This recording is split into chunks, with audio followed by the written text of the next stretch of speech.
Bonsoir mesdames, bonsoir mesdemoiselles, messieurs, bonsoir. Nous sommes au cœur de cette semaine nationale des personnes en situation de handicap et je crois que, vous savez, c'est pas quelque chose de très isolé. Certaines statistiques laissent penser quand même que 20% de notre population serait touchée. Nous en parlerons comme si c'était nous qui étions directement concernés. N'oublions pas que chacun d'entre nous peut l'être. Donc c'est notre semaine à nous tous, c'est celle des personnes en situation de handicap en particulier. Et ce soir, bien évidemment, nous en parlerons en ce mercredi 11 mars où nous sommes vraiment au cœur de cette semaine. Alors pour nous en parler, nous avons de dignes représentants de l'association de personnes en situation de handicap. On va commencer, une fois n'est pas coutume, par l'homme. Tiens, on va choisir, puisque le 8 mars c'était à vous, on continue, nous, la semaine on continue pour nous un petit peu. On va commencer. On a une autre journée. Voilà, vous avez une bonne journée, ça y est, on commence à entendre. Et là maintenant c'est la note. On va commencer par toi Félix, bonsoir. Voilà. Bien, bonsoir. Fred. Félix Verpré, qui est donc président de l'association Agir sans voix, si je me trompe. Non? Exactement. Ah, ben, Agir sans voix. Oui. Ils sont des aveugles de Théophile. Voilà, donc qui est quelqu'un que nous connaissons par les nombreux défis qu'il nous a déjà lancés, parce que c'est un sportif bien marqué. Félix, ça continue le sport pour toi? Oui, grâce à Dieu.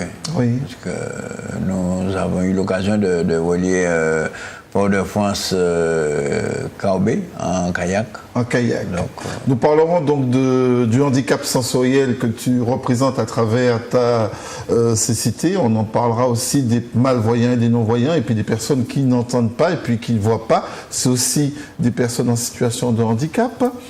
Autre handicap, puisqu'il n'y a pas que les fauteuils roulants qui représentent les handicaps. D'ailleurs, on se bat contre ça, on en parlera, hein, Sarah Emmanuel. Le handicap psychique, Yolène, bonsoir. Yolène de Vassoine. C'est le handicap invisible.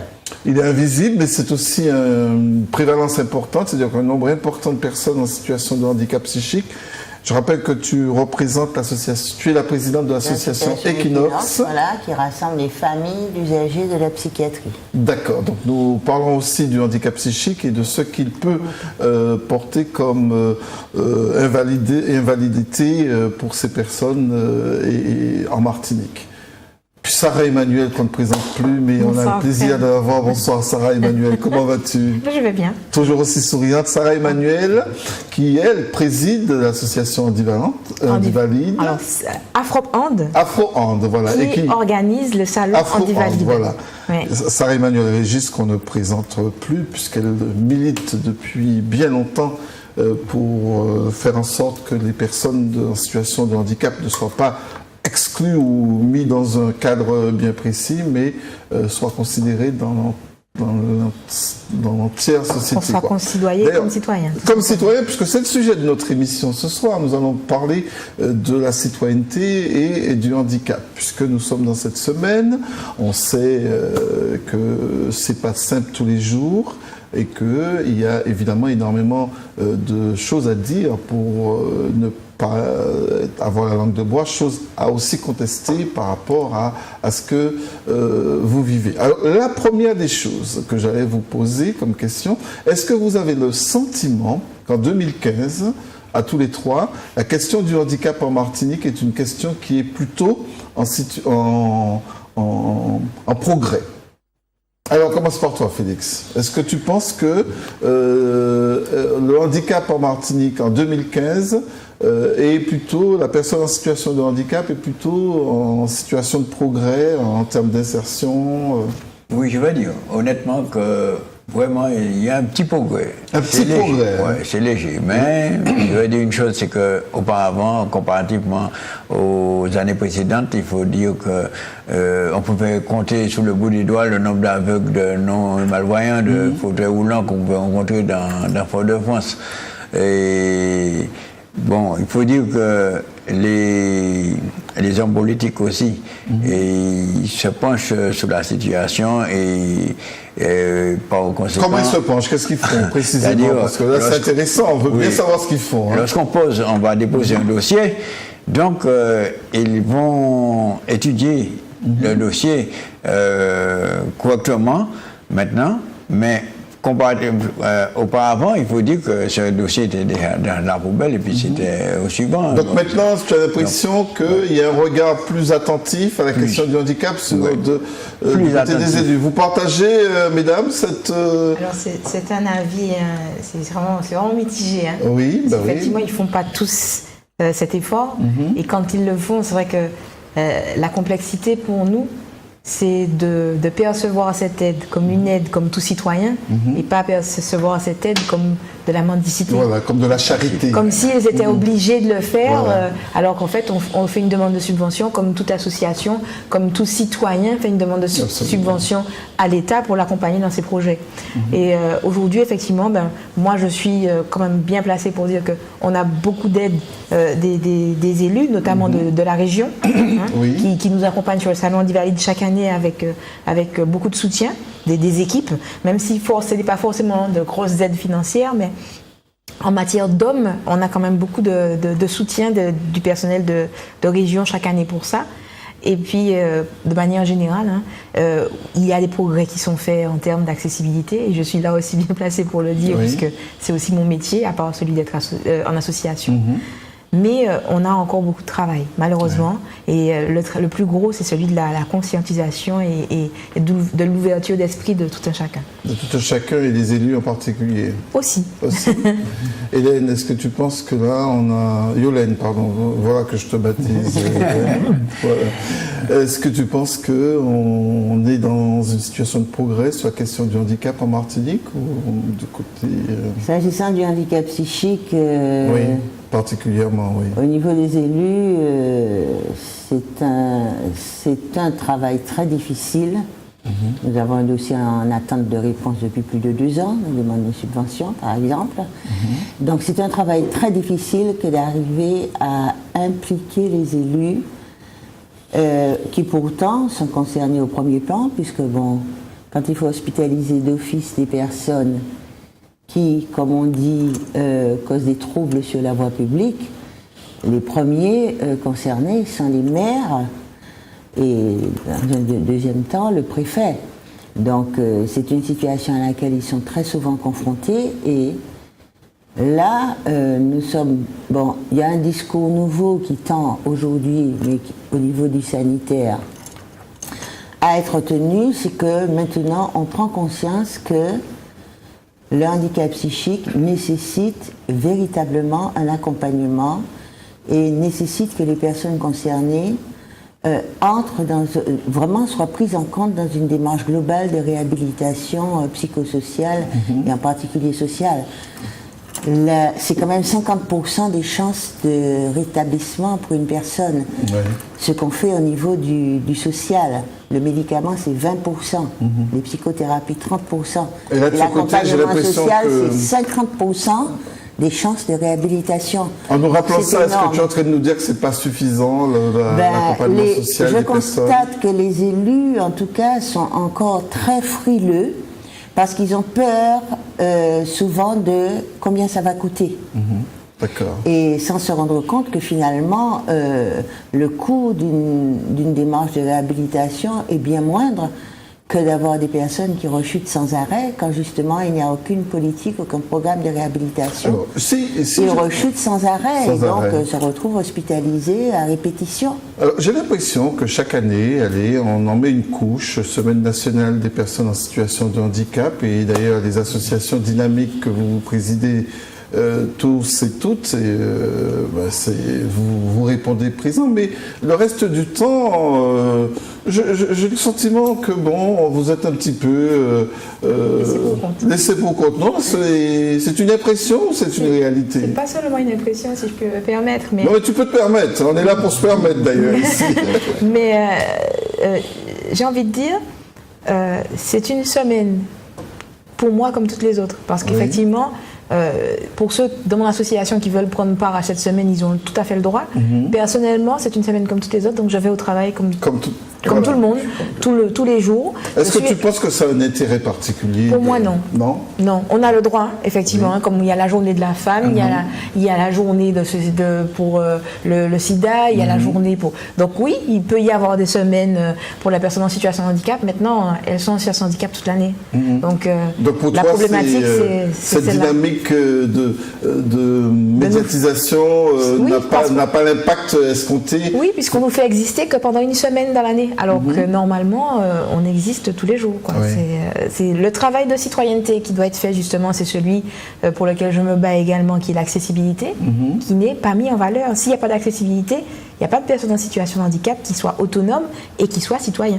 Absolument. Félix, cette semaine du handicap, est-ce que tu penses que c'est un temps de médiatisation qui porte ses fruits ou c'est une semaine, un peu comme disait Sarah Emmanuel tout à l'heure, comme les autres Je rejoins Sarah parce que fait dire que c'est une semaine comme les autres. Par conséquent, il faut dire que il y a de ceux qui profitent de cette semaine pour dire, pour donner des ailes, pour dire bon, on va faire ci, on va faire ça pour vous, il n'y a pas de problème, et puis de se servir de nous en quelque sorte. Ah oui. Vous avez l'impression que vous êtes des cautions morales pendant cette semaine? Morale ou marionnette? Oui. Marionnette même.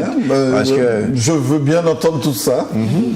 Oui, parce que si je peux dire, donc, il faudrait dire bon, ils avaient des choses à faire, mais ils vont profiter que nous allons faire quelque chose pour dire bon, c'est nous qui faisons et voilà, c'est pour les handicapés. Bon, on va lui mettre des gradins, nous allons mettre des choses, nous allons envoyer des bus, mais c'est quoi? C'est quoi? C'est juste pour un jour et puis c'est fini. Il était une fois après.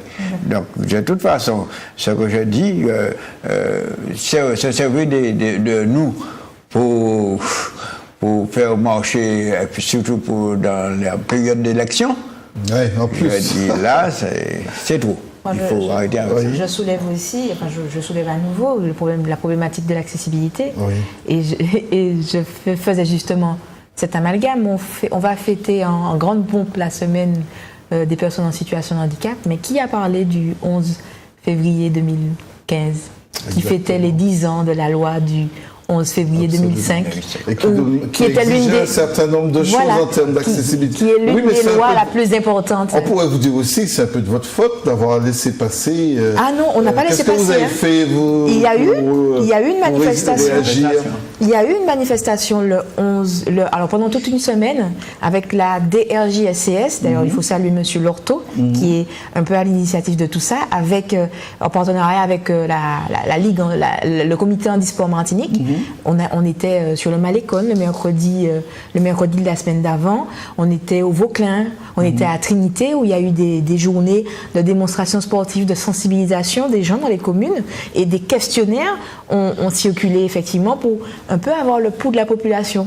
L'objectif, effectivement, c'est de savoir ce que pense la population de ces 10 ans passés à ne rien faire. Et qu'est-ce que ça a donné, ça, justement? Qu'est-ce qu'elle pense, la population? La population, alors, on n'a pas encore fait tout à fait le débriefing, le débriefing total, puisqu'on pensait continuer encore, puisqu'on avait un objectif de 1500 questionnaires.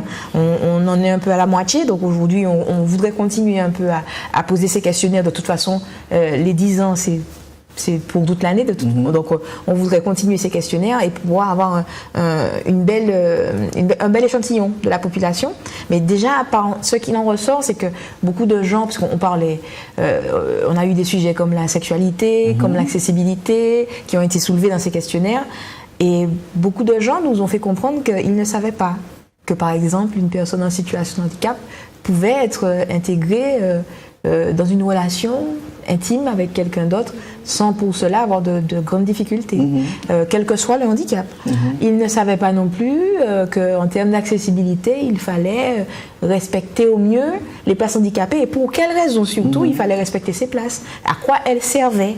Donc ces questionnaires ont fait remonter effectivement pas mal de choses qui nous font comprendre qu'il faut qu'on continue ce travail de sensibilisation, mais de conscientisation également au niveau de la population.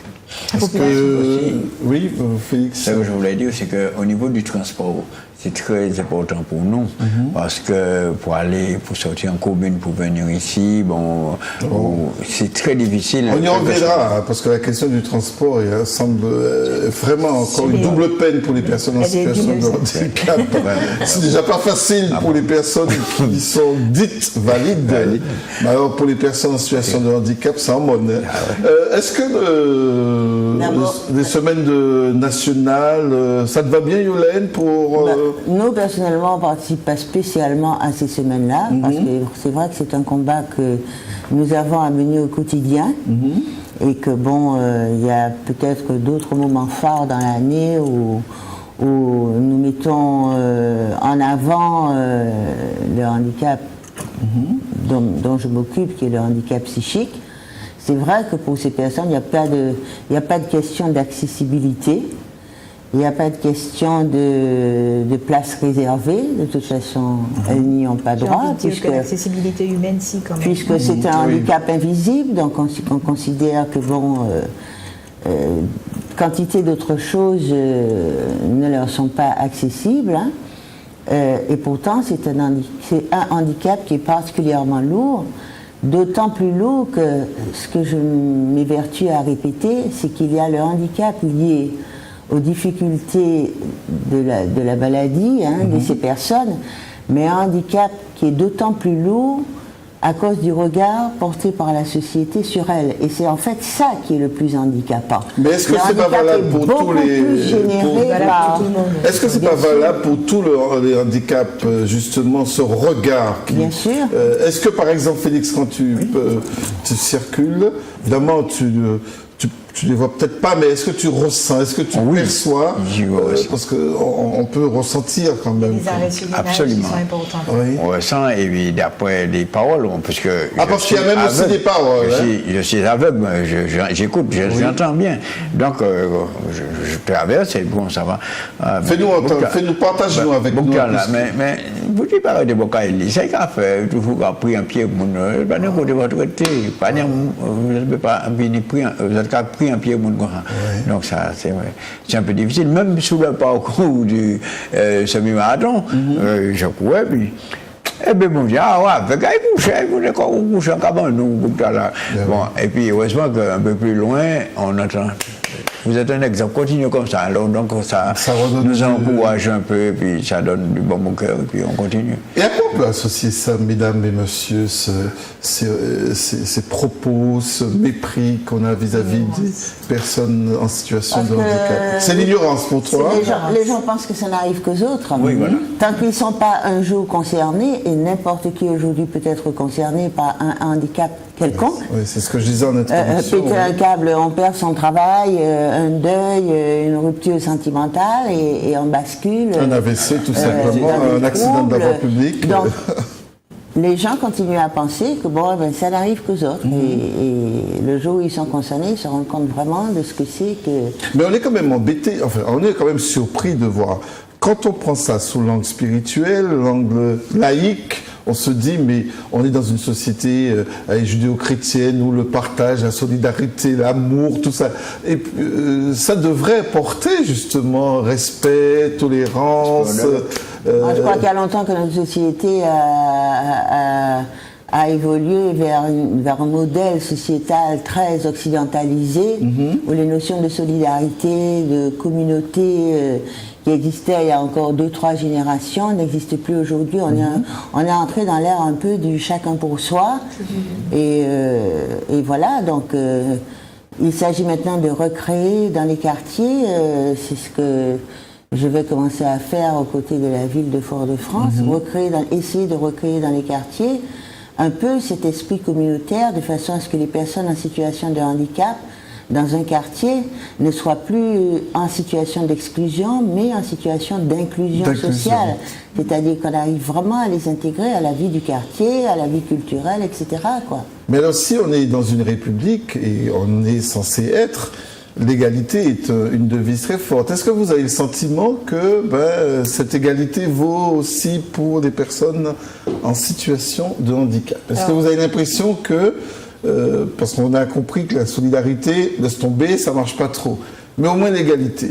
Alors, j'ai envie de dire, au même titre que la solidarité, l'égalité se place sur un même piédestal, comme Madame disait tout à l'heure.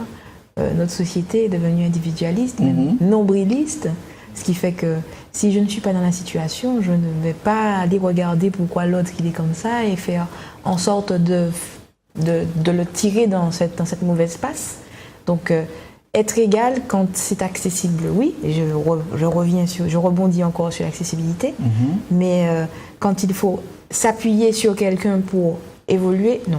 Alors, c'est vrai que la question de l'accessibilité, puisque tu y reviens régulièrement, bon, on peut pointer la France et singulièrement la Martinique, la Guadeloupe et la Guyane, puisque nos amis nous regardent, et Saint-Martin aussi. Bon, on peut pointer et même mettre un petit zéro pointé sur cette question, parce qu'il y a eu beaucoup de retard. Mais comment vous pensez que ça peut se rattraper? Est-ce que vous pensez d'ailleurs que ce retard peut se rattraper, ou vous avez le sentiment que on y est pour perdre et profit, quoi? Déjà, il faudrait qu'on essaie de mettre en avant et en lumière encore plus cette loi qui impose les choses. Bien qu'on ait donné des délais complémentaires pour réaliser les travaux, il faudrait vraiment être à cheval sur cette loi, sur ces réglementations qui sont essentielles. En Martinique, comment faire? Qu'est-ce que vous proposeriez, Félix? Une action qui pourrait permettre à la fois l'accessibilité, mais aussi l'insertion dans le domaine professionnel des personnes en situation de handicap, c'est-à-dire les mettre acteurs de ce manque d'accessibilité et leur donner des postes qui leur permettent de contrôler les gens qui se garent de façon incivile sur les places handicapées, de contrôler les bâtiments qui reçoivent du public mais qui ne sont pas aux normes, former ces personnes en situation de handicap elles-mêmes, qui connaissent la situation, comme moi j'ai pu le faire. Je suis consultante en accessibilité depuis maintenant 4 ans. Quand je travaille pour des collectivités, ils sont étonnés de voir qu'une personne en situation de handicap travaille pour l'évolution de son propre handicap, ou encore pour celui des autres, puisque je ne travaille pas seulement pour le handicap moteur, mais c'est permettre de mettre en place des activités qui permettent que les personnes soient plus vues, c'est-à-dire qu'elles soient elles-mêmes intégrées à la société. Sauf que ça coûte cher quand même, pour faire des adaptations. Est-ce que c'est pas la question? Est-ce que c'est pas l'argent le nerf de la guerre dans ces cas-là? C'est la formation et l'information le nerf de la guerre. C'est-à-dire, je pense que, par exemple, quand on fait un bâtiment, il faut déjà penser que automatiquement il y a les escaliers, mais il faudrait faire une rampe d'accès pour les fauteuils. Il faudrait s'assurer qu'il y aura un ascenseur, tout ça. Bon, le trottoir aussi, faire de sorte que ça soit assez large et puis que ça soit accessible. Bon, mais si on ne peut pas, bien souvent, ils ne le font pas, et après, pour le refaire, il faut tout casser, il faut faire des modifications, et là, ça coûte cher. C'est à ce moment-là que ça coûte cher. Oui. Donc, il fallait y penser depuis au début. Et alors, il faut plutôt être à leur côté dès le début de la construction, pour les conseiller, pour les guider. Le conseil se fait effectivement à la mise en place du bâtiment.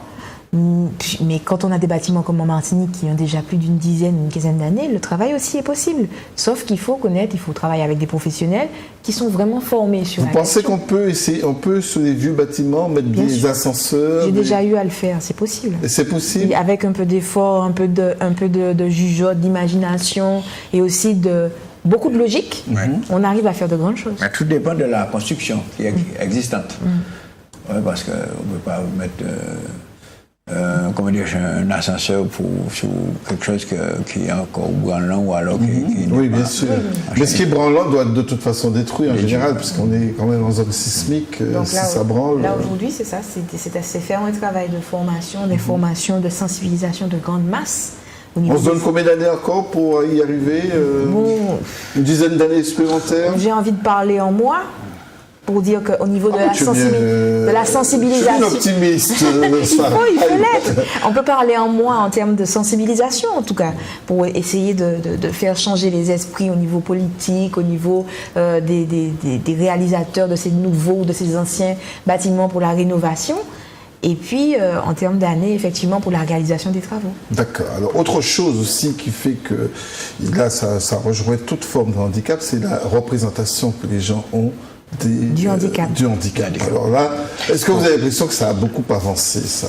Il faut changer les mentalités. Ah, mon très cher, comment on fait ça? On ne peut pas. Est-ce qu'on ne peut pas, dit Sarah Emmanuel? Il faut changer les mentalités. C'est ce qu'a changé les gens. C'est compliqué. C'est compliqué. Ça Et tu demande penses qu'on beaucoup. ne va pas y arriver à modifier le regard des gens, pousser un petit peu le curseur, un petit peu, non? C'est-à-dire qu'en 5 ans, par rapport au travail que font les associations, la sienne, voilà. en termes de visibilité, en termes de partage, puisqu'on partage énormément avec les autres, en 5 ans, il n'y a pas beaucoup de pas qui ont été faits vers nous. On en fait beaucoup vers les 10 valides, mais il n'y a pas beaucoup de pas qui sont faits vers nous. Bon, d'accord, il faut parler, mais je ne crois pas que ce soit tellement par les mots qu'on fera avancer les choses. Non, je parle d'action, pas de mots. Voilà, mais il s'agit vraiment ouais. de mettre en place des situations sur le terrain qui font que les gens... Je sais que, bon, on a créé par exemple une association qui est une structure d'accueil pour les usagers de la psychiatrie dans la banlieue de Fort-de-France.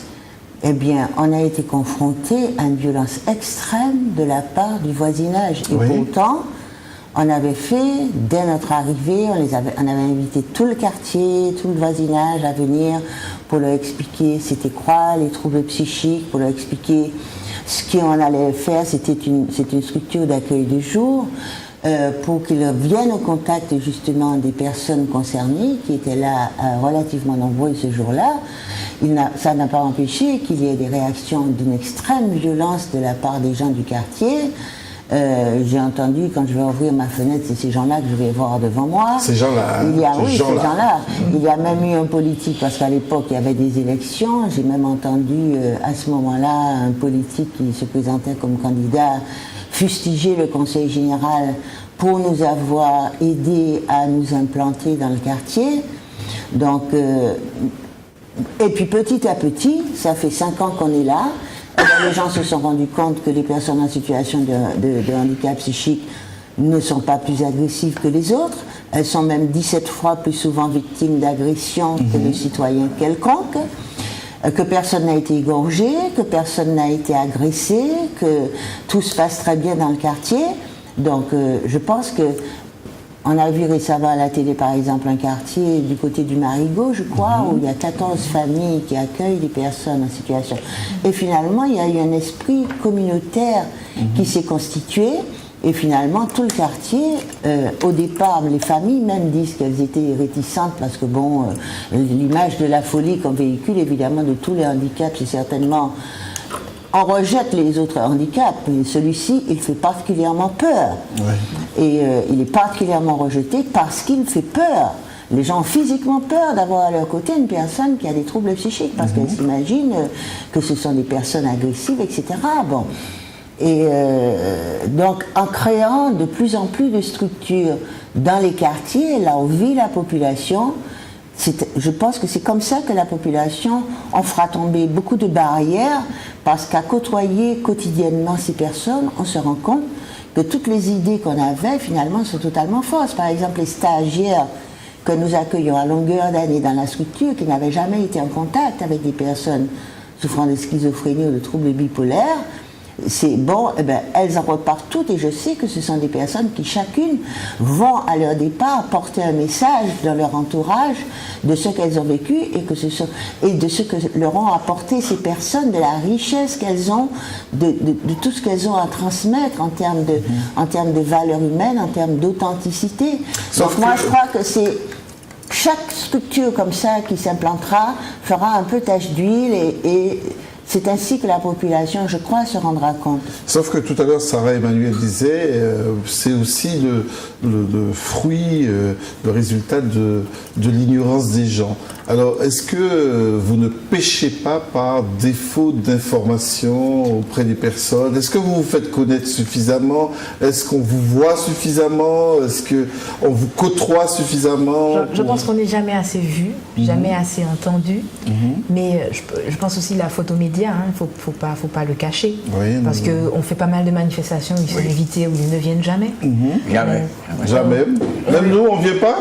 On est venu ce lundi, on était chez vous. On vient, de temps en temps. Invitez-nous, on vient. De temps en temps. Je ne dirais pas tous les médias, mais les médias, effectivement, de grandes ondes qui sont entendus et vus par en tout. ne se déplacent déplace pas. Et ne nous donnent pas non plus les créneaux qui auraient pu être importants pour nous. Je prends l'exemple des sourds-muets, pour lesquels on demande depuis plusieurs années des interprètes, des encarts d'interprètes, pour ne serait-ce que traduire le journal télévisé, qui refusent catégoriquement de faire cet effort. Ah bon? Oui. Pour ceux qui expliquent que ça coûterait trop cher d'avoir une caméra supplémentaire. Alors qu'en fait, un encart, ce serait enregistrer la personne qui traduit au même titre que n'importe quelle émission enregistrée la veille, quoi. Ouais. Je vais vous parler de l'handicap visuel. Oui. C'est-à-dire, en métropole, vous voyez, vous allez rencontrer un non-voyant ou malvoyant avec son chien. Avec son chien, oui. Ici, c'est pratiquement impossible. C'est pas possible du tout. Pourquoi? Parce que les chiens ne peuvent pas arriver chez nous. Et pourtant, ce sont des chiens qui coûtent excessivement cher. Il faut compter 15 000 €. Absolument. Bon, oui. et voilà, quand ici, quand on peut rencontrer un aveugle avec son chien, par exemple, si moi, je prends un exemple, j'ai l'habitude de voyager en stop ou alors en taxi. Bon, quand je vais venir pour m'embarquer dans le taxi, les gens vont me dire, moi, je vais m'embarquer par mon chien. Ouais. Ce ne sera pas possible du tout. Il y a un mauvais regard déjà.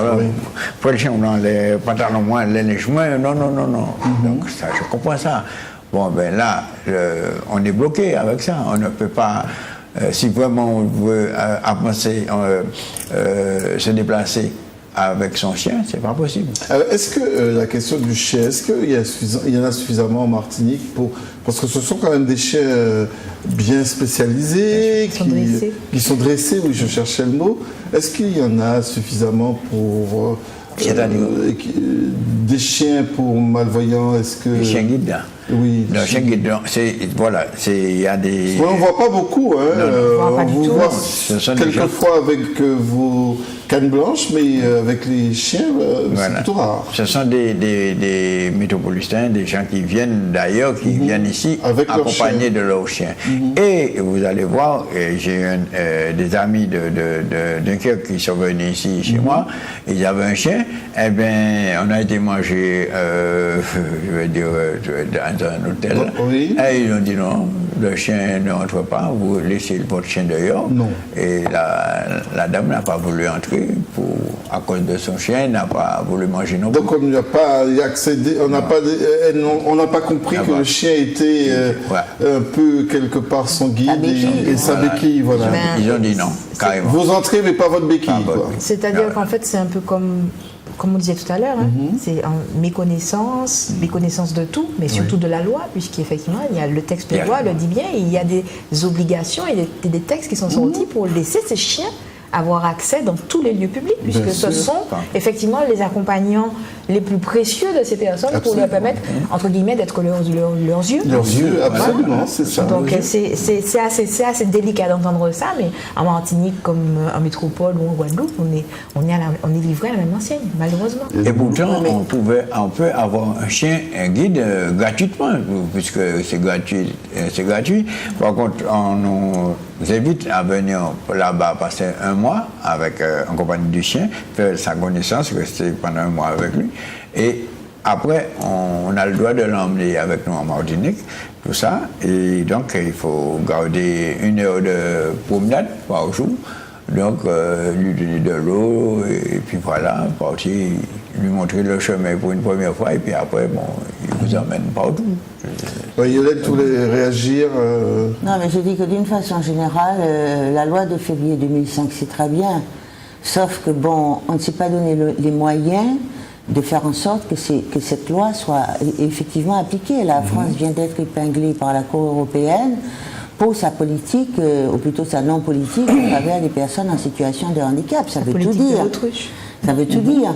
Il y a une législation concernant l'embauche des personnes en situation de handicap. On va y arriver, justement. On vous dit, dans toutes les entreprises de plus de 20 personnes, 6% une embauche obligatoire de 6%. En France, ça tourne autour de 4,5%. En Martinique, ça tourne autour de 2%. 2%, c'est le tiers de ce que exige normalement la loi. Et je me pose la question, est-ce que même dans les administrations, la loi est respectée, quoi? Mais qu'est-ce qu'on peut faire? Parce que on ne peut pas s'amuser tout le temps à constater des situations sans avoir à réagir, à s'imposer. Si on mettait en place vraiment une législation, parce que malheureusement les gens fonctionnent comme ça, c'est quand vraiment la loi punit sévèrement, c'est quand le gendarme est là que les gens se sentent contraints de respecter un certain nombre de choses.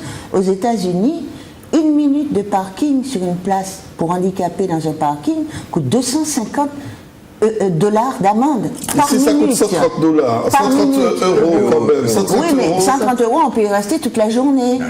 Aux États-Unis, c'est 250 euros la minute. La minute. Et si vraiment il y a une voiture qui est sur une place pour handicapés et qui ne devra pas y être, la police est là dans les 5 minutes. Ils constatent le temps que la voiture a passé et on multiplie les 250 dollars par le nombre de minutes que la voiture est restée garée là. Là, il ne s'agit pas de l'accessibilité, c'est dissuasif. mais on est là en face du manque de civisme des gens, hein, parce que il y a quand même, on voit qu'il y a des efforts qui ont été faits pour mettre des places pour les personnes en situation de handicap. Mais Elles ne alors, sont pas souvent réglementaires, hein, on se dit, elles n'ont pas forcément la taille d'une place. Elles n'ont pas la taille. À partir du moment où elles sont peintes en bleu, c'est une place handicapée. Hein. Oui, donc là aussi, il y a peut-être des choses à améliorer. À revoir. Mais en tout cas, il y en a. Voilà. Mais alors, du coup, par contre, on est confronté au manque de civisme des gens qui s'installent dedans. Alors, ils vous disent que il n'y en a déjà pas pour nous, s'il faut tout ça pour les handicapés. On est là que pour 5 minutes, et puis voilà, on vient juste récupérer quelqu'un. On a pléthore de messages comme ça qui nous sont envoyés au visage et ils ne sont pas toujours très sympathiques. Et à tout ce manque de civisme, moi je dis qu'est-ce qu'on peut leur dire, que Sarah? vous vaut demain, hein? Que sera pour vous demain? Oui. Parce qu'on est une Martinique vieillissante malheureusement. Donc là nous on passe en étant jeune ou moins jeune en situation de handicap, vous passez certainement un jour. Et ce qu'on voit, c'est que ce civisme, justement, Félix, ne touche pas que les jeunes. Et d'ailleurs, j'ai l'impression que ce manque de civisme, pardon, touche autant les personnes ayant 40 à 50 ans. C'est toute la population qui est traversée. Ça a été cultivé, en fait. Ça a été cultivé. Ce manque de civisme a été cultivé par le manque d'information et puis on cache parce que c'est pas beau. Et est-ce que c'est pas aussi parce qu'on n'a pas assez, parce que tu faisais allusion tout à l'heure à la partie coercitive, est-ce qu'on n'a pas été assez répressif peut-être en punissant? Mais à un moment au début, quand il y a eu la loi sur l'embauche, les amendes étaient tellement ridicules. Non, mais on parle déjà des places, on parle même pas encore d'embauche, des places. Okay. Oui, est-ce que est-ce qu'on a été assez répressif? Est-ce qu'il n'aurait pas fallu être plus répressif de façon à ce que les gens... 200 € la minute, je crois que ça aurait fait réfléchir. Hein. Ouais. Et que la gendarmerie soit sur place, parce que bon, il y a plein de gens dans les parkings qui peuvent alerter la police, et que la police soit sur place dans les 5 minutes et que la personne sache que... Quand on aura fait ça une bonne dizaine de fois, je crois qu'ils hésiteront à 2 fois. Malheureusement, on est obligé d'en arriver là. C'est-à-dire que s'il n'y a pas l'amende, s'il n'y a pas la peur du gendarme, la grande majorité des gens, d'eux-mêmes, ils enfreignent la loi sans état d'âme, quoi. C'est pour ça que tout à l'heure, je parlais de cette action où on mettrait les personnes en situation de handicap qui ont nécessité de ces places d'être eux-mêmes acteurs. Pourquoi pas nous donner le droit, justement, avec les justificatifs nécessaires, de nous-mêmes dispenser de ces amendes de 200 € la minute pour dissuader les gens, parce que c'est possible. C'est possible. Il suffit juste d'un mandatement et d'un tampon de l'État qui nous autorise à distribuer les amendes. Après, on vous dira, mais montre-nous ton handicap. Il faut faire serment. C'est ça, il faut faire serment devant un homme de loi. Donc tu serais favorable à une petite brigade de personnes en situation de handicap? Parce que la police n'est jamais sur place. Ils ne viennent pas, ils ne se déplacent pas. Et quand on les appelle, parce que j'ai souvent le cas, que ce soit dans le domaine privé, donc chez moi ou encore à l'extérieur, c'est souvent le cas, je me fais même presque disputer, presque tabasser, parce que je réclame mon plein droit. Mais justement, nous sommes des mal vus, je ne pense pas qu'ils vont accepter ce type de... Je préfère être mal vu, mais qu'on respecte mes droits. Oui, je suis entièrement d'accord, oui. Mais est-ce que ça ne donne pas l'impression que vous faites justice vous-même un peu là, comme ça? On est presque obligé, puisque les hommes de loi ne se déplacent pas. C'est-à-dire que quand on appelle les flics et qu'ils vous répondent s'il n'y a pas de bain de sang, ou si ça gêne la personne qui est garée sur la place, libérez-lui la place pour qu'elle puisse partir. C'est-à-dire qu'on fait la politique de l'autruche, nous on est obligé de se recroqueviller sur nous-mêmes et puis encore donner les droits à ceux qui ne les ont pas, pour rester sur la place, pour ne pas être nous-mêmes des parias, parce que... Donc voilà. on a vu, donc accessibilité, place parking, là on n'est pas bon du tout. Sur la question de l'emploi, alors, la loi disait qu'effectivement il y a un quota, je crois que vous n'appréciez peut-être pas le genre, parce que tout ce qui est quota, un quota de personnes à embaucher en situation de handicap, sauf que même le quota, ça marche pas. Voilà. Et en Martinique, il paraît que ça marche encore moins, c'est ce que tu disais. Mais le pire, c'est qu'elle parlait d'amendes. Il faut savoir que les amendes, elles existent et qu'ils les payent. Oui. Ils préfèrent les payer plutôt que d'embaucher. Et pourquoi? Alors, pourquoi ça coûte moins cher de payer une amende que d'embaucher un handicap? Ça leur coûte plus cher en humanisme. Ça leur coûte plus cher en ouverture d'esprit. Parce qu'il faut aujourd'hui faire un très grand effort pour accepter l'autre avec son handicap et travailler avec lui. J'ai eu le cas dans une collectivité où il fallait intégrer une personne avec un handicap visuel, où ses collègues ont catégoriquement refusé de l'intégrer parce qu'elle ne voulait pas apprendre les condiments et qu'elle disait qu'ils allaient le retarder dans son travail. Alors qu'une personne en situation de handicap, quel que soit le handicap, à partir du moment où elle est formée pour une activité quelle qu'elle soit, elle est compétente dans son travail, même des fois plus que quelqu'un qui n'a aucune difficulté de santé ou aucun handicap. Puisque l'État met à disposition de l'employeur, comment dirais-je, un aménagement. Oui, des aménagements, il y a le SAMET qui aide, qui accompagne les personnes. Voilà. Sauf que bon, tout ça s'est mis en place, mais n'empêche que 2%,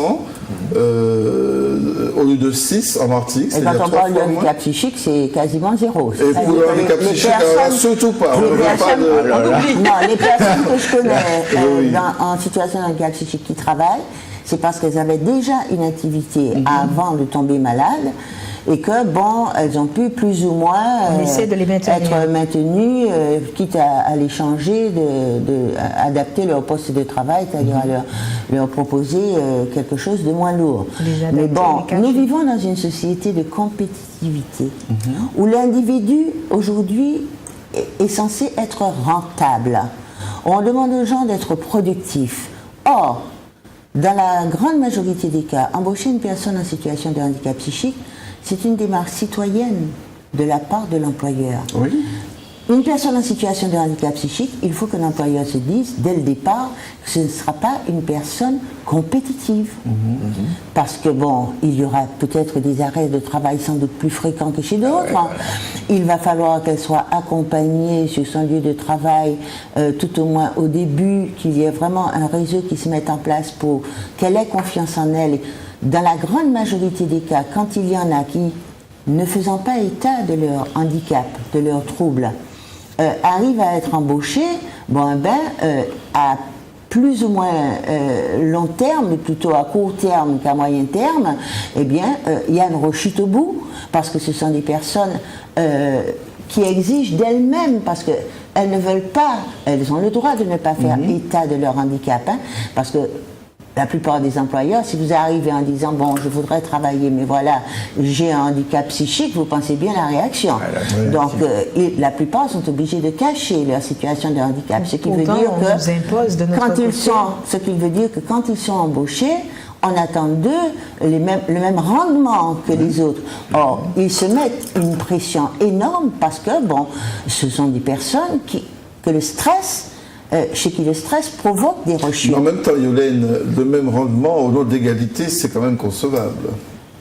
Non, mais pour une personne en situation de handicap. Une personne en situation de handicap, qu'elle soit, entre guillemets, j'aime pas trop le terme, on n'a pas trouvé mieux, autant rentable qu'une personne dite valide, on pourrait dire c'est le revers de la médaille de l'égalité. Non, mais s'agissant de certains handicaps, comme le handicap psychique, c'est quasiment impossible. Je veux dire que aujourd'hui, sur la plupart des lieux de travail, les gens sont soumis à un stress de plus en plus important. Mais les postes ne sont pas adaptés. C'est alarmant aujourd'hui. J'ai envie de répondre à ça. Accessibilité encore. Accessibilité humaine. Ouverture d'esprit, compréhension. Parce qu'une personne d'un handicap psychique, et j'en côtoie, qui travaille et qui travaille très bien, j'en connais aussi, si elles ont le soutien et l'aide de leurs collaborateurs, elles peuvent très bien être autant compétitives que les autres, à partir du moment où elles ont ce soutien et cette compréhension de la personne avec qui elles sont. Mais justement, est-ce que c'est pas ce à quoi devaient servir ces fameuses semaines médiatiques, de faire prendre conscience aux gens que l'autre qui est à côté Mais de il faudrait faire un travail d'information systématique auprès des employeurs. Ils ont le droit, par exemple. Les employeurs disent qu'il faut faire payer l'amende.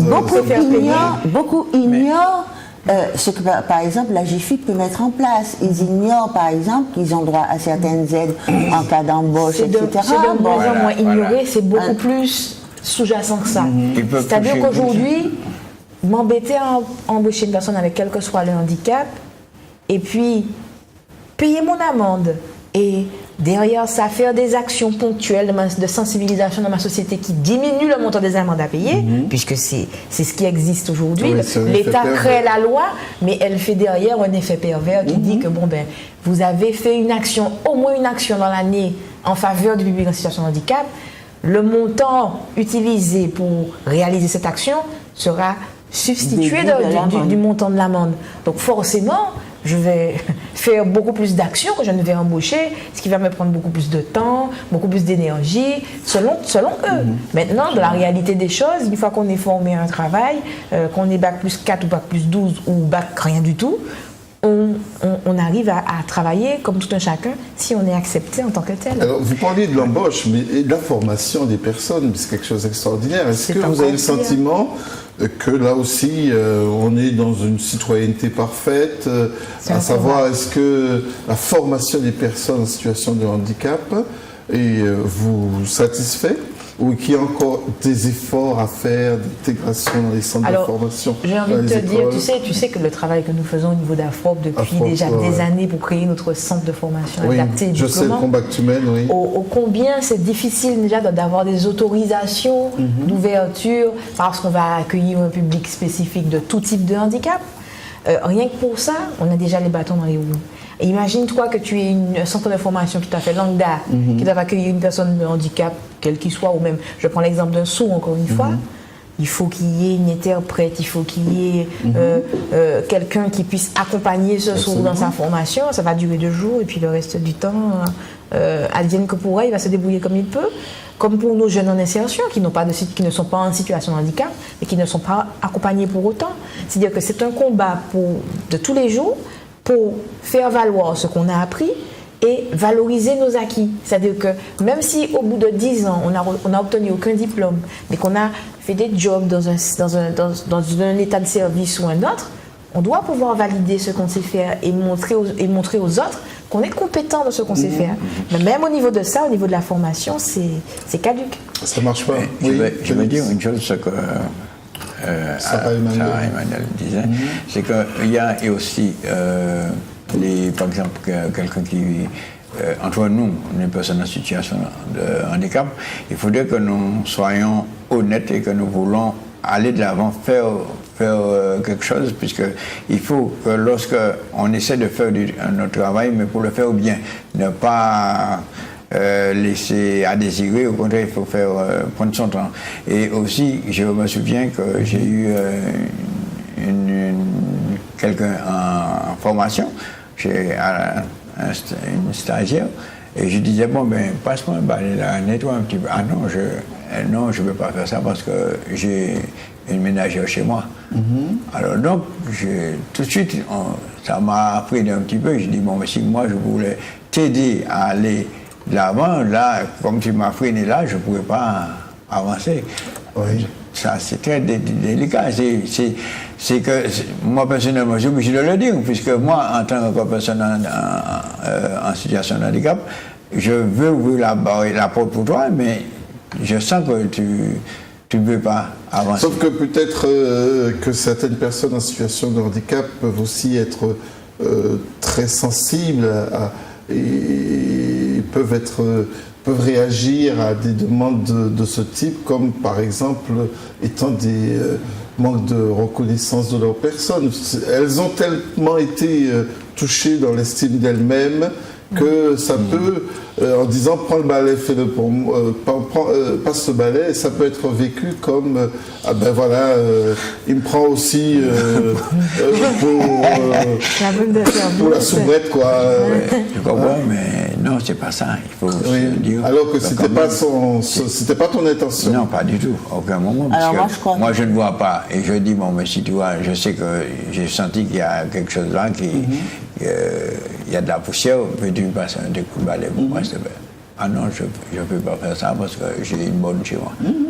Alors donc, là, il faut qu'on soit... On défend la cause, mais n'empêche, il faut que nous-mêmes, nous voulons avancer, il faut que nous soyons... Et tu penses, Félix, qu'il y en a qui sont récalcitrants à la cause Ils le sont devenus, en tout cas. S'ils ne l'étaient pas au début, ils le sont devenus à force des choses. À force des choses. Parce qu'effectivement, comme tu disais, on a été tellement poussés à rester enfermés sur nous-mêmes, à rester dans notre coin, que quand on ouvre les ailes et que c'est pas vu de la façon dont on veut le présenter, on se sent frustré et du coup on n'accepte plus rien. C'est-à-dire que on a pour certains un niveau d'études et puis on veut nous faire du secrétariat, on se sent rabaissé à double titre. Parce qu'on se dit que, justement parce que je suis en sciences handicap, je ne peux faire que du secrétariat. Justement parce que j'ai un handicap psychique, on ne peut me faire que balayer la rue. Alors que pourtant, on a des compétences bien autres que celles-là. C'est souvent ça qui fait qu'on régresse au final et qu'on devient réfractaire à certaines choses. Hélène, j'interroge à la fois la militante, mais aussi l'enseignante. Est-ce que tu penses vraiment que l'école est un lieu d'intégration citoyenne des personnes en situation de handicap et surtout pas langue de bois? Tu fais bien de poser la question parce que j'ai eu un étudiant aveugle, complètement. D'abord dans des sections de bac pro. Et lorsqu'il a fallu qu'il soit intégré, parce que c'était un très bon élève, il avait de très bons résultats, et lorsqu'il a réussi donc à son bac pro et qu'il a demandé à être intégré en BTS, la quasi-totalité des enseignants de BTS ont estimé que ça ne serait pas possible d'accompagner, ça ne serait pas possible qu'un étudiant aveugle arrive en BTS, que de toute façon il n'y arriverait jamais, et puis que il faudrait mettre en place tellement de choses pour lui, que les enseignants devraient tellement repenser pour lui leur façon d'enseigner, mettre en place quelque chose de spécifique le concernant, enfin que et il a fallu que je me batte, mais que je me batte. Et je crois que lui aussi, il a pris vraiment la chose très au sérieux. Et il était dans les tests parmi les meilleurs, c'est-à-dire les premiers à être, au vu de ses résultats scolaires, il était l'un des premiers à être sélectionné pour une admission en post-bac en BTS. Il a été admis, mais il y a eu une réunion très houleuse en début d'année. Et j'ai dû faire valoir donc les droits de cet étudiant et le fait que on n'avait absolument pas le droit de préjuger de ce qu'il réussirait ou pas. Et finalement, 3 mois, 4 mois après, plus personne ne disait rien. Cet étudiant avait fait un effort considérable pour s'intégrer dans la section. Il ne posait absolument aucun problème. Il a eu de bons résultats. En 2 ans, il a réussi à son BTS avec un projet professionnel vraiment très intéressant que je pense qu'il est en train de mettre en place. Donc je crois même qu'il a dû continuer après son BTS. Il veut créer une entreprise justement en lien avec le handicap parce qu'il a eu énormément de difficultés à surmonter. Il n'arrivait pas à avoir les logiciels perfectionnés qu'il fallait par exemple pour pouvoir vraiment avancer plus facilement. Le logiciel, la MDPH a refusé de financer, le financement qu'il proposait sur un truc qui coûtait plus de 10 000 € était vraiment ridicule, de l'ordre de 2 000 €. Donc, il a été obligé de sa poche de mettre vraiment une somme importante pour avoir vraiment les appareillages techniques qu'il fallait pour pouvoir, avec la lecture du braille et tout, pour pouvoir... il n'a pas pu se payer le meilleur logiciel qui existait, qui lui aurait vraiment facilité les choses, mais il s'est battu et il avait une motivation absolument inébranlable. Il a vraiment très bien réussi son BTS en 2 ans. Il n'a pas redoublé. Mais il y a eu vraiment ce blocage au départ. D'ailleurs, je lui ai dit, si jamais on te refuse ton entrée en BTS, il faut saisir la loi. Il n'y a pas eu Parce de que c'est de soutien. la discrimination. Oui. Ils n'ont pas le droit. Il n'y a pas eu le soutien de la MDPH, la mairie. Ben le justement, Conseil la général. LDPH, parlons-en, c'est peut-être Le nerf de la guerre. c'est pas un produit de votre loi, de notre loi de 2005. Comment ça fonctionne chez nous? Est-ce que ça avance? C'est un axe de progrès? Vos sourires en disent long. Hein, est-ce que... Je ne sais pas si on doit en parler ou si on doit se taire réellement, hein, parce que on peut se faire taper sur les doigts. Mais moi, n'ayant pas peur de me faire taper sur les doigts, je vais te dire On ne concrètement. peut pas vous taper sur les doigts, c'est pas possible. On Je parle vais- de l'organisation, Non, je d'une vais dire structure. concrètement que issue de l'organisation la est loi. à faire. Elle est D'accord. à faire. Elle est à faire. Parce qu'il L'organisation semblerait est à qu'a faire. priori, il y ait des délais très importants. Quand on voit une demande faite, Un c'est an. plus d'un an. Un renouvellement, un an. Plus d'un Un an. renouvellement, un an. C'est-à-dire que vous êtes en situation de handicap. Je prends un exemple, et j'en parlais récemment. J'en parlais avec quelqu'un qui travaille à la MDPH. Je lui explique, mais une personne qui est tétraplégique, par exemple, elle est tétraplégique suite à un accident, on lui a diagnostiqué le fait de ne plus remarcher. Pourquoi lui imposer cette démarche administrative affreuse de refaire un dossier complet, de revoir un médecin traitant, de refaire ceci, de refaire cela, pour refaire son permis de conduire qu'elle a obtenu comme tout le monde, refaire une carte de stationnement auquel elle a droit au final? Il me répond, oui, mais vous avez un usager qui est parti aux États-Unis se mettre des jambes bioniques. Je dis, mais même s'il a des jambes bioniques, il reste en situation de handicap. Absolument. Le jour où elle ne fonctionne plus, les jambes bioniques, il réutilise son fauteuil. Donc il le reste de toute façon. Donc donnez-nous, avec une certaine logique, bien sûr, un certain suivi, certains documents de façon définitive. Mais est-ce que c'est pas parce que vous êtes nombreux, très nombreux, qui fait que... C'est parce qu'ils aiment avoir des charges. Hein, moi. Je sais que dire. dans le champ du handicap psychique, il y a énormément de personnes en situation de handicap psychique parce qu'elles refusent de se reconnaître, qu'elles ont un handicap, Tout à fait. refusent de faire valoir leurs droits, c'est-à-dire ne font aucune demande d'aide au niveau de la MDPH. Bon, moi, en tant que membre titulaire de la MDPH, j'ai eu de la l'occasion commission, de siéger. oui, ben, voilà, Mais ça fait un moment que je n'y vais plus parce que bon, ils ont décidé que c'était le mardi matin les réunions et que Oui, moi je toujours, travaillais toujours. le mardi toute la journée, de 7h du matin à 17h. J'ai demandé qu'il y ait un roulement, qu'on change les jours. Bon, ça n'a jamais été pris en compte. Donc, 3 suppléantes qui ne voulaient jamais me suppléer. Donc, résultat, je n'étais quasiment jamais en réunion. Mais lorsque j'ai eu l'occasion quand même d'y aller, de pouvoir y aller, je constate qu'au niveau du handicap psychique, voilà un handicap qui est très méconnu de la MDPH. J'ai eu l'occasion de demander que des dossiers retournent en réexamen. Je prendrai un exemple bien simple. On me dit, telle personne a fait une demande d'allocation adulte handicapé. Ah oui, mais elle a un projet professionnel. Et en général, quand vous avez un projet professionnel, ça veut dire que vous êtes en mesure de travailler.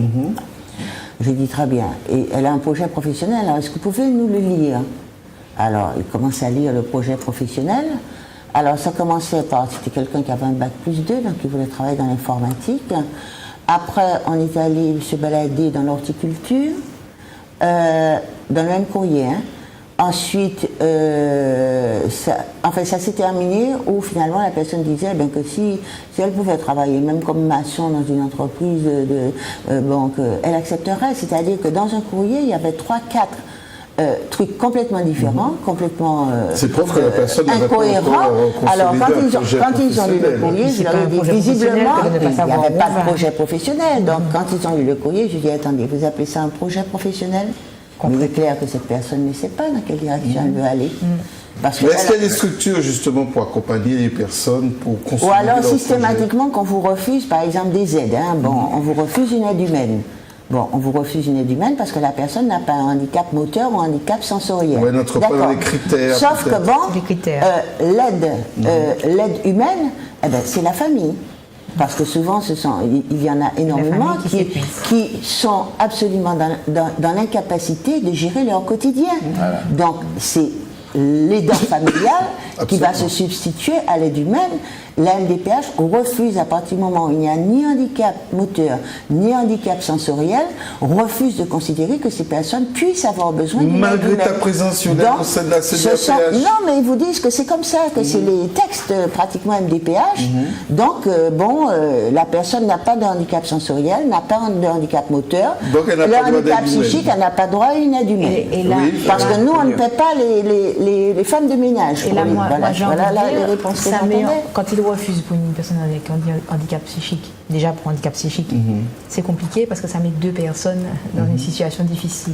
L'aidant familial qui normalement a un travail, hein, Oui, bien sûr, qui a, parce que c'est un qui a aidant une vie, familial, qui a une absolument. vie, Ben, il y en a- qu'on rémunère à 50 euros pour le mois, qui perd sur son temps de travail, qui perd de son énergie, qui dépense de sa bonne humeur, de sa joie pour pouvoir aider, même si c'est un parent, mais c'est aider quelqu'un, et qu'on fustige, qu'on met au rang de monsieur tout le monde et n'importe qui, et qu'on va insulter et dire, bon ben vous avez déjà un aidant familial, vous voulez quoi encore? Non, quand je parle d'aidant familial, je parle de la famille. Oui, tout à fait. Oui, mais c'est tout à fait. Qui n'est pas On parle- rémunérée.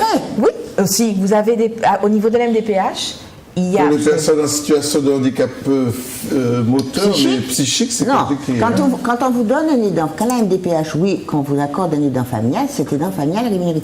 Mais ce que je veux dire, c'est que s'agissant du handicap psychique, ils n'ont jamais droit à cet aidant familial. Donc l'aidant familial, c'est pas l'aidant familial rémunéré dont vous parlez. Hein. Mais Je je sais, parle c'est de double complexité. Je C'est parle de conseil la général qui s'en famille. occupe. Je parle de, et en général la mère, parce que bon, dans les foyers comme ça, le père, ça fait longtemps. Mais, qu'il a plus. en fait, est-ce Bon, que c'est la mère. décrété Donc, c'est qu'on n'a la- pas droit au... C'est ce on m'a toujours dit, que bon, à partir du moment, parce que bon, cette personne a besoin Parce que de quoi? l'autonomie des Elle n'est gens, pas en mesure de gérer son quotidien. Elle n'est pas en mesure, Ben oui, même nous si elle sommes a d'accord. 2 mains, 2 pieds, tout ce que vous voulez, de se préparer ses repas. Absolument. De Nous gérer, sommes d'accord, je connais bien faire la le ménage dans sa situation, chambre, ouais. etc. Je connais Bon, très tu bien. connais bien. Non, eh ben non, c'est la famille chez qui cette personne vit qui devra être les dents familiales. Mais tout à C'est-à-dire l'heure, qu'on on était- impose mais tout à l'heure, on aux parlait familles de jouer ce rôle. Et nombre de familles sont obligées Sauf que- d'abandonner leur activité professionnelle pour pouvoir s'occuper de leurs enfants au quotidien. Est-ce qu'on n'est pas là encore, je pose la question à vous trois sur cette question, est-ce qu'on n'est pas encore dans un défaut de représentation? Parce que,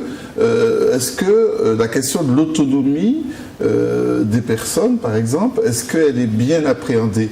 Tu disais tout à l'heure, Yolène, et c'est valable, et quel que soit le handicap, la question de l'autonomie, ça se mesure. Est-ce qu'on a les vrais outils pour ça chez nous? Non, Non. parce qu'en fait, Et on a verrait déjà- bien qu'une personne a un handicap Tout dépend de on a déjà l'handicap. Tout catalogué, dépend de on a l'handicap. déjà catalogué C'est le des- type de voilà. personnes à qui sont attribuées des aides. Voilà. On a déjà catalogué les gens qui ont besoin réellement d'un accompagnement, parce qu'il ne faut pas se leurrer, hein, même les personnes en situation de handicap moteur. À partir du moment Absolument. où on a nous-mêmes C'est très déjà juste. notre petite autonomie et on a déjà un système de fonctionnement, on ne fait plus partie des cancans. On n'a plus droit à l'allocation adulte handicapé comme tout le monde. Absolument. On n'a plus droit aux accompagnements comme tout le monde, parce qu'on se dit autonome, mais on peut être autonome sur certains points, ne pas l'être sur d'autres. On reste en situation de handicap, même si on a fait en sorte d'avoir une maison super accessible où on peut se promener. Quand on est à l'extérieur, on redevient une personne en situation de handicap, D'accord. comme toutes les autres, parce qu'effectivement, les autres lieux publics, les autres personnes en face de nous ne sont pas informées, ne veulent pas s'informer par rapport au handicap, ne comprennent pas ce qu'on vit et ne sont pas ouverts non plus Absolument. à nos problématiques. Donc c'est vrai que même si on a un handicap, mais quel qu'il soit, et qu'on a droit à soi-disant l'autonomie, on nous attribue le terme de personne chanceuse parce qu'on a droit à des aides. J'ai envie de dire à ces gens-là, j'aurais préféré ne pas avoir d'aide et pouvoir être entièrement autonome, Ah ben, être embauché comme tout le monde et pouvoir évoluer comme tout le monde. Je lisais là, il y a 2 jours qu'on considérait qu'il fallait le revenu vital, disons, minimum pour une personne, tourne autour de 1 100 euros. 1400. 1400. Donc, quand on voit que la hache est à 800 euros, Ouais. et que, Et admettez, encore, comment une personne avec 800 euros par mois, si vous avez un handicap reconnu de 80%, hein, Oui. comment une personne avec 800 euros, dites-moi, aujourd'hui en Martinique, va se loger, payer toutes les charges de logement, se nourrir, se déplacer. Et vous oubliez les adaptations à son handicap, quel qu'il soit, qui coûtent excessivement cher. Non, mais là, il y a une allocation compensatrice à ce moment-là. Mais même quand on a l'allocation, ça suffit pas. Bon. Quand on sait qu'un studio en Martinique, on va louer un studio parce que les bailleurs sociaux sont très difficilement, je veux dire, il faut qu'on parle aussi du logement, de l'accès. Oui, mais on va y arriver, on n'est pas encore... Les bailleurs on a parlé sociaux, du travail, mais on n'a pas parlé... pour différentes raisons, sont très réticents, ils ne vont pas louer à une personne en situation de handicap qui n'a pas de revenus. Tout à fait. Donc, ils se retrouvent, s'ils veulent être autonomes, avoir un logement autonome, à aller dans le privé. Vous connaissez beaucoup de studios dans le privé en dessous de 500 € par mois? Eh bien justement, la question du logement, on y reviendra tout à l'heure, si vous voulez, Hélène, parce que ça aussi, alors j'ai zéro pointé pour l'accessibilité, un petit, c'est pas mieux pour l'instant pour l'emploi, la formation c'est pas encore ça.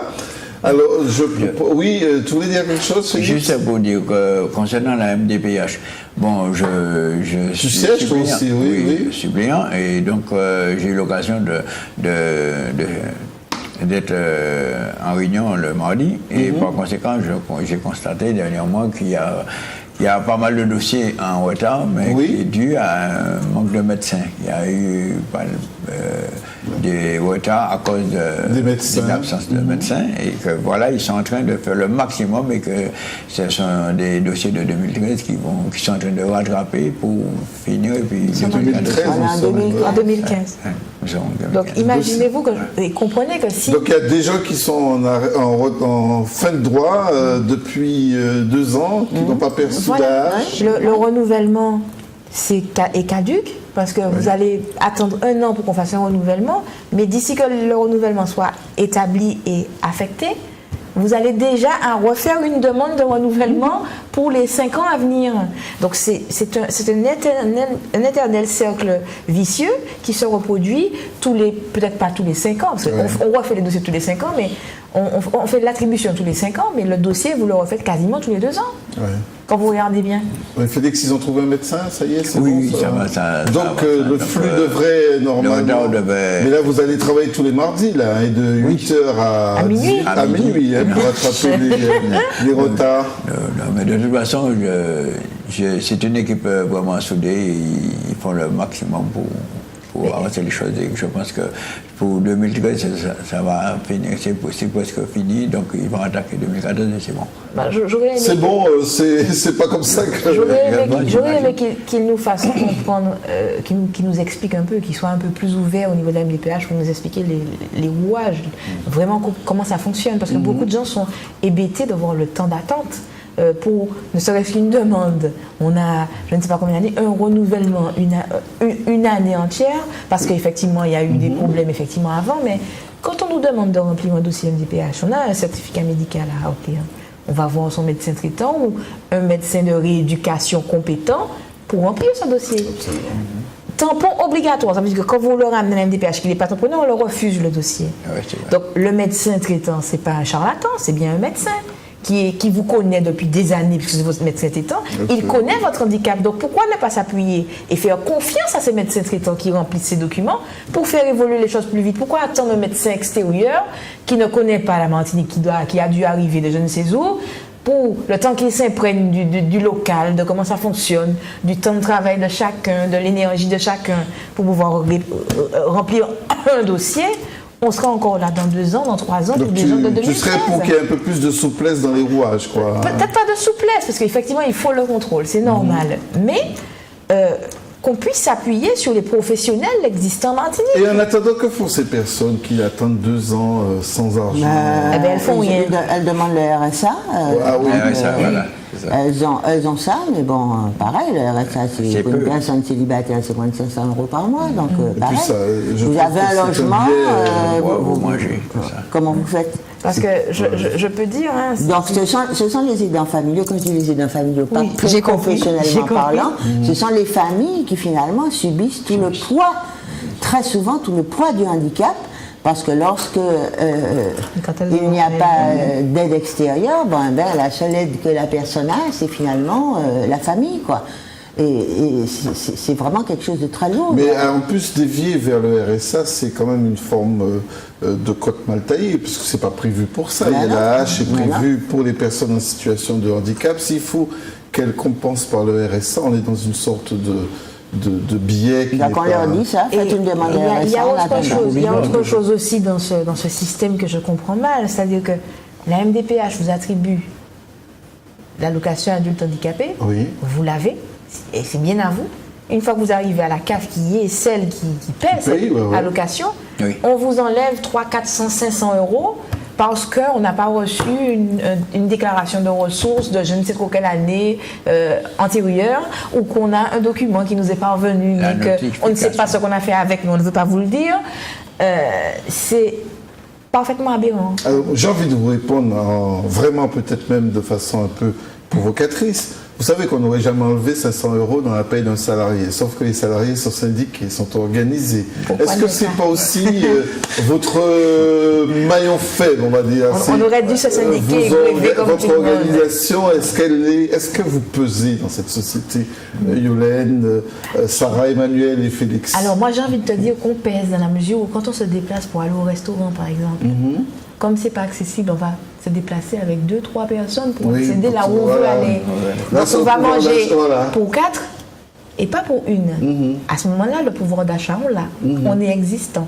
Mais à partir du moment où on a des droits à faire valoir, on n'existe plus parce que nous sommes une minorité selon eux. Par contre, quand tu faisais appel aux chiffres tout à l'heure, en 2010, 45 000 personnes en situation de handicap. Oui, à peu près, oui. Et nous sommes une population de 400 000 habitants, si je ne m'abuse. Il faudrait revoir la Et il semblerait que nous soyons autour de 20%, parce que 42 000, c'est quand même 10% de notre population. C'est 10%, c'était il y a 10 ans, Mais, c'était il y a 5 ans, nous sommes en 2015. Hein. Ça a beaucoup augmenté. Nous sommes en 2015. Concernant les aveugles, nous sommes à 12 à 14 000 aveugles. Oui, mais Non, Emmanuel. oui, c'est quand même beaucoup. C'est une force, mais une force invisible, c'est pas une force. Hein, est-ce que c'est peut-être aussi par dépit, vous êtes un peu épuisé, vous n'arrivez pas à vous organiser? Je parle même pas du handicap psychique, Yolène, parce que là aussi, vous êtes nombreux. Il y en a des milliers maintenant. Oui, mais alors, c'est cette Il n'y a force-là. jamais eu de statistiques vraiment au niveau de la Martinique. Hein. Bon, cette force-là, ce sont des personnes qui bien souvent ont besoin d'être, disons, vraiment de béquilles, deux béquilles très souvent, tu sais, tu connais ce public. Donc, ce sont des personnes qui sont relativement difficiles à mobiliser, elles sont très fragiles, elles sont souvent très... Mais elles ont des amis. Elles sont souvent très peureuses, elles manquent de confiance en elles. Donc c'est vrai que bon, même au niveau des familles, c'est souvent pareil. Les familles sont tellement effondrées, sont tellement épuisées qu'il ne leur reste plus aucune ressource pour se battre. Je connais ça dans l'association. On est quelques-unes à se battre, mais la plupart des familles qui viennent vers nous, ce sont des familles qui arrivent, mais dans un état de délabrement psychologique et qu'il faut presque ramasser à la petite cuillère. On essaie de faire un travail au niveau de la résilience et tout, mais bon... Nous avons affaire vraiment à des personnes extrêmement fragiles, extrêmement fragilisées. Il y a de nombreuses maladies qui arrivent là-dessus, de nombreux cancers qui se développent. Ce sont des familles qui développent énormément de cancers à cause du stress, à cause de la pénibilité de ce qu'elles vivent au quotidien. Oui. Donc, bon, voilà. Hein. Notre équipe est allée quand même sur le terrain parce que, bon, on s'est dit, on va quand même essayer de voir ce que pensent les gens de la question du handicap en 2015. Donc, une petite équipe est allée poser la question aux personnes en leur demandant est-ce que vous avez le sentiment que les personnes en situation de handicap en Martinique sont des citoyennes à part entière? Alors je vous invite à entendre les réponses en morceaux, entendre pour Félix et regarder évidemment pour Yolène et Sarah Emmanuel. Morceau choisi.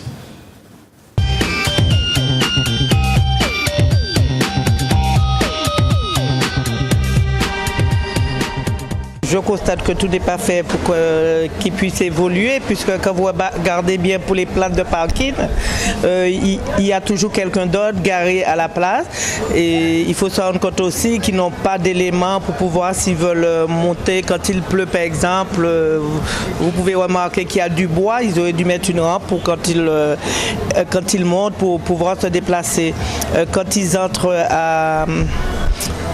au magasin aussi là, pour pouvoir monter, il y a une petite montée, mais pour descendre, ils sont obligés de refaire le même chemin. Alors je parlais de la cour Périnon. La cour Périnon. Alors je pense qu'on aurait pu faire mieux, mais vous savez très bien comment ça se passe à la Martinique. Je crois qu'il y a encore beaucoup de choses à faire à ce niveau, pour les handicapés, parce qu'il y a un non-respect quelquefois de la pathologie de cette personne. Et c'est très difficile à vivre, et on doit leur apporter toute notre aide et non l'inverse, c'est-à-dire que quand on voit un handicapé, on doit faire les choses parce que ça n'arrive pas qu'aux autres. Par rapport à la proximité, je trouve que c'est pas intéressant, surtout pour les personnes âgées qui sont en fauteuil roulant, parce que quand ils veulent traverser des choses comme ça, c'est quand même un peu difficile. Donc, en plus, les gens ici, ils sont très curieux, donc ils ont toujours le regard posé sur la personne qui véhicule quelqu'un en fauteuil roulant. Et pour l'image de la personne qui est en fauteuil roulant se dégrade vis-à-vis du regard des autres. Elles sont très maltraitées, mais pour ma part,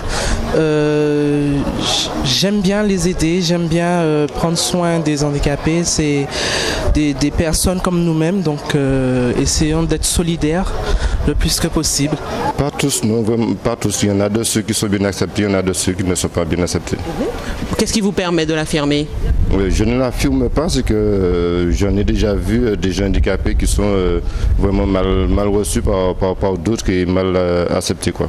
Donc je peux dire que dans l'ensemble, ils sont quand même bien acceptés, mais c'est vrai qu'il reste encore beaucoup de choses à faire. Bon, je prends l'exemple du centre-ville, par exemple. Des fois, je vois des personnes en fauteuil roulant qui traversent dans la rue parce qu'il n'y a pas les... comment dirais-je ? Il n'y a pas ce qu'il faut, c'est pas adapté, voilà, les aménagements adaptés. Sinon, c'est vrai qu'il y a eu beaucoup de progrès en ce sens, je pense, depuis quelques années. Et puis voilà, mais j'espère qu'ils en feront encore beaucoup d'autres pour eux.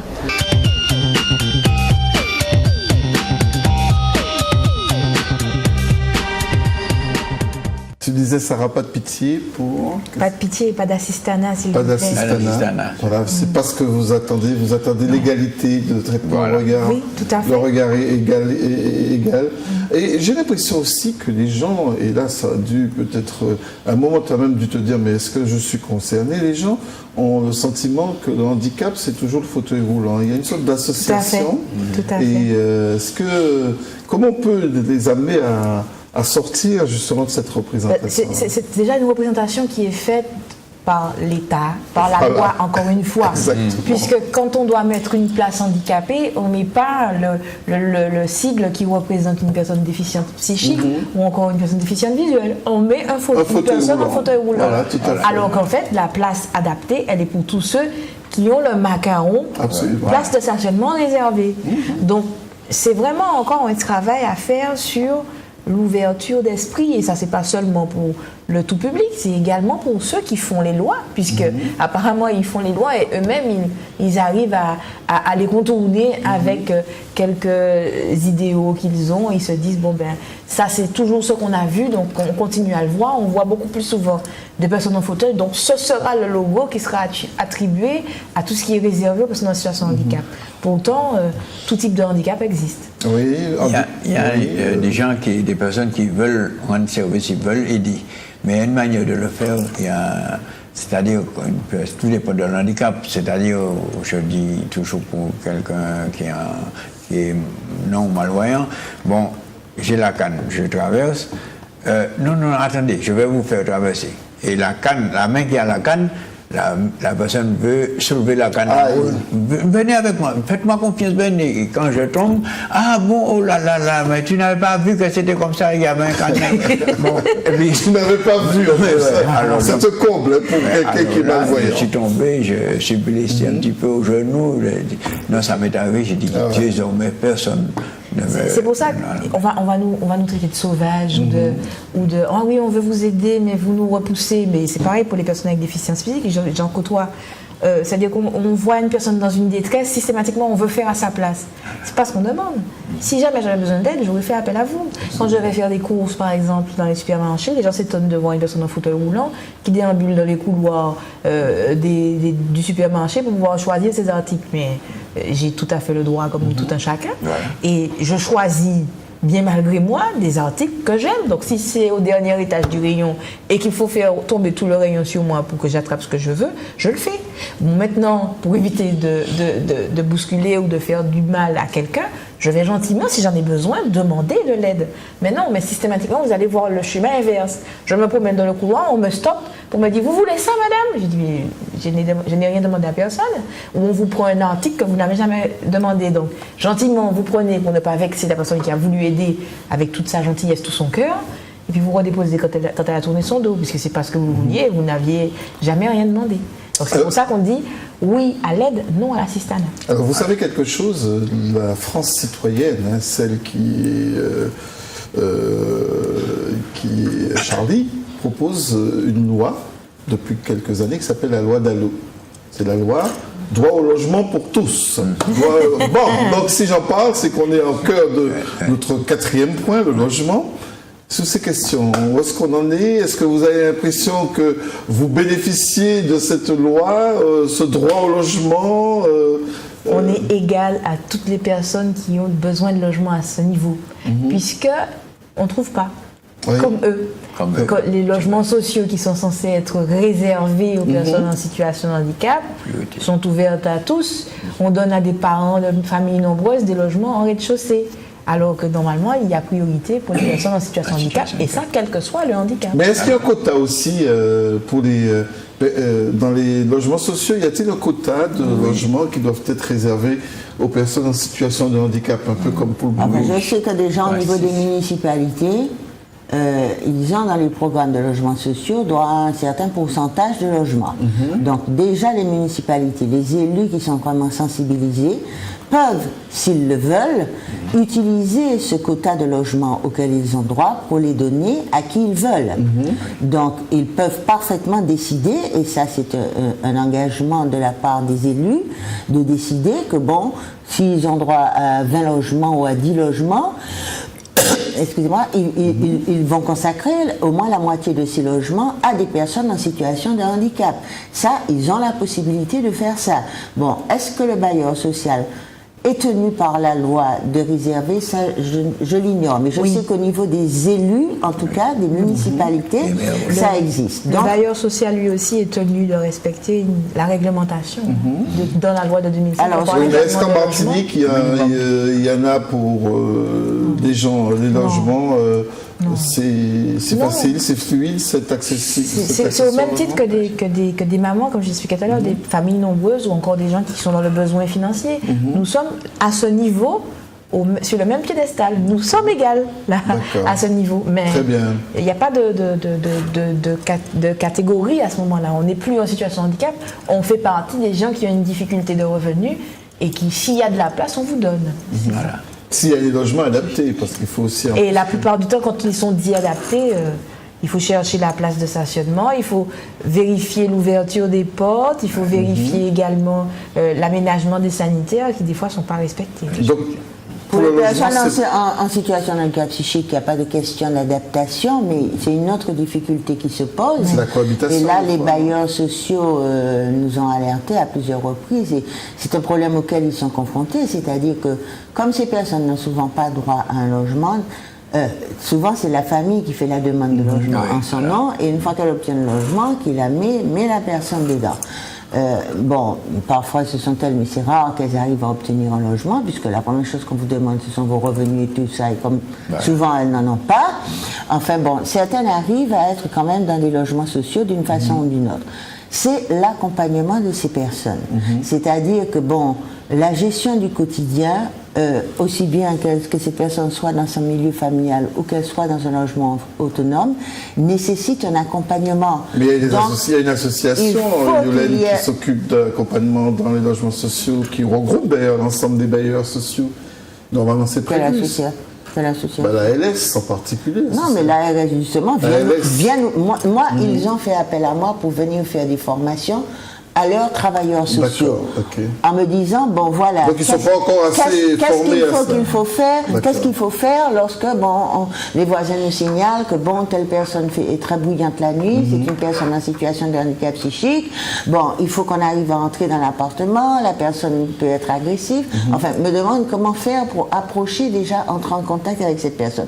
Donc si l'ARS me demande de venir faire ce travail, c'est que eux n'ont pas de personne. Il n'est pas rare non plus que des résidents de logements sociaux m'aient appelé pour me dire, madame, on vous signale un cas, il y a une personne qui habite, qui est ma voisine de palier, qui n'est pas bien, qui n'est pas soignée, personne ne vient s'occuper d'elle, elle n'a pas de traitement, ça se passe très mal, etc. Donc je veux dire que l'accès au logement doit nécessairement pour ces personnes, ce public se faire avec un accompagnement, c'est-à-dire qu'il faut qu'il y ait des personnes qui soient présentes sur le terrain pour voir comment les choses se passent et pour encadrer cette personne dans sa démarche d'autonomie. Sinon, elle finira tôt ou tard par se faire renvoyer, qu'il s'agisse de bailleurs sociaux, qu'il s'agisse de particuliers. Alors, si j'ai bien compris, parce qu'on arrive au terme de l'émission, donc qu'il s'agisse de l'accessibilité, de l'emploi, de la formation, du logement. Mais alors, où est-ce qu'il y a un point éclairez-moi sur un point qui serait positif en matière de citoyenneté. Ce que je peux dire, notre propre acceptation, nous en tant que personnes en situation de handicap, des personnes dites valides. Ça, c'est positif. Ça, c'est-à-dire que j'ai l'impression que c'est vous encore qui faites plus de travail. C'est ça. Parce que finalement, on accepte les personnes dites valides avec leurs défauts et leurs qualités telles qu'elles sont, mais pourtant, elles ont du mal à nous accepter telles que nous sommes. Ce qu'il faut que je dise, c'est que quand même aujourd'hui, il y a un regard nouveau, il y a un discours nouveau. On attend qu'il se concrétise par des actes, en tout cas au niveau de la psychiatrie, de plus en plus. En tout cas, le discours n'existait pas avant et aujourd'hui il existe. On parle de réhabilitation sociale, c'est-à-dire qu'ils sont conscients qu'une personne qui est dans cette situation, si on ne met pas en place un programme de réhabilitation sociale, elle n'a aucune chance de s'en sortir. Donc ça, au moins, au niveau du discours, c'est nouveau. Donc on attend, il y a des choses qui se sont réalisées concrètement, mais qui concernent un très petit nombre de personnes. Donc on attend que vraiment ça se généralise, que les élus, que vraiment toutes les personnes concernées à tout niveau prennent conscience que il y a énormément à faire et surtout une ouverture d'esprit à avoir vis-à-vis de ces personnes. En deux mots, qu'est-ce qui va se passer bientôt dans ton actualité, Félix? Est-ce qu'il y a des choses que tu prévois bientôt? Oui, c'est-à-dire je prévois pas mal de petites choses puisque je voudrais bien avoir la possibilité d'embaucher des jeunes à l'association pour pouvoir aider, pour assurer l'encadrement, pour être avec nous au sport, un peu partout. Donc un contrat d'avenir, contrat aidé, tout ça, oui. Yolène, oui. Bon. Dans ton association, il y a de l'actualité, il y a des choses qui pointent à là, on va ouvrir une deuxième structure d'accueil de jour pour les usagers sur le territoire de la ville de Trinité. Là, on est en train de finaliser. Ça sera très bientôt. Le financement est déjà acté par l'ARS, donc on devrait ouvrir dans les 3 mois qui viennent, une fois que les fonds seront débloqués. Donc, on essaie un peu de rétablir l'équilibre par rapport à la moyenne nationale. La Guadeloupe en a 4. Nous en sommes seulement à une. On y arrive. Donc, les choses sont en train de se mettre en place. Il y aura bientôt une journée portes ouvertes aussi au groupe d'entraide mutuelle de Fort-de-France pour que la population, le grand public puisse venir voir justement, tu reviendras pour échanger avec eux. Voilà, on en reparlera. Et toi, Sarah Emmanuel, à Forande, quel est... Un combat de tous les jours. Nouveauté, notre section Handi-Danse, Handi-Valide, qui depuis 1 an maintenant fait parler d'elle. Bientôt, effectivement, des manifestations sur le mois de juin, puisque on va préparer la 5e année du salon Handi-Valide au mois de novembre. Donc au mois de juin, on commence déjà à faire certaines festivités, et puis la formation, l'accompagnement, comme on fait tous les jours, avec l'insertion depuis peu de 4 jeunes non en situation de handicap, mais qui sont en insertion chez nous, et qui apprennent effectivement le métier d'accompagnement des personnes en situation de handicap. En tout cas, vous êtes le témoin tous les trois d'une Martinique qui innove, qui donne beaucoup de force et d'optimisme. Bravo pour ce que vous faites. Hein. Vous voyez qu'il n'y a pas que des zones d'ombre, il y a aussi votre force et votre optimisme qu'on aille de l'avant. Bravo à tous les trois. Je voudrais Merci. juste ajouter, si on veut entrer en contact avec nous, c'est quel numéro? C'est un portable. Oui, 06 96 23 52 49. Sinon, 23 52 49. on nous trouve dans les numéros d'urgence en France Antilles. À Fourande, il y a un numéro 73 96 97. 73 96 97 et 3 Félix. 43 06 96 43 16 46. Merci à tous les trois, vous avez été adorables. Merci Hervé Merci à toi. d'avoir permis cette merci émission. beaucoup. On se retrouve dans 15 jours pour un autre sujet. En tout cas, bonne semaine à toutes et à tous. Et puis surtout, prenez toujours soin de vous. Merci de nous avoir reçus.